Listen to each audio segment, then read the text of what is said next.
Hatay'ın İskenderun ilçesinde Türk musikisine hizmet eden Belediye Musiki Derneği, kuruluşunun 40. yılı dolayısıyla düzenlediği görkemli gala gecesinde kentin protokolünü, solistler, koristler ve yüzlerce davetliyi bir araya getirdi.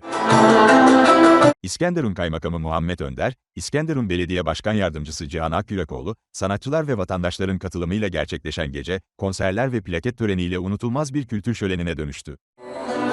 Çamların altında verdim bu seyir. Hatırla sevgilim o mesut geceyi. Çamların altında verdim bu seyir.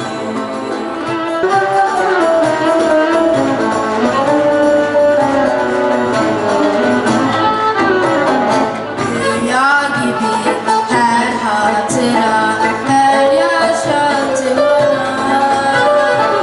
Rüya gibi her hatıra, her yaşantı bana. Ne bulduysa kaybetti, gönül aşktan yana. Ben sadece Ulu Önderimiz Gazi Mustafa Kemal Atatürk'ün bir sözünü hatırlatmak istiyorum. Sanatsız kalan bir milletin hayat damarlarından biri kopmuş demektir. Atamız malumunuz Türk musikisine büyük ilgi gösteriyordu. Biz de aynı şekilde onun sevdiği, onun işaret ettiği her şeyi biz de çok seviyoruz.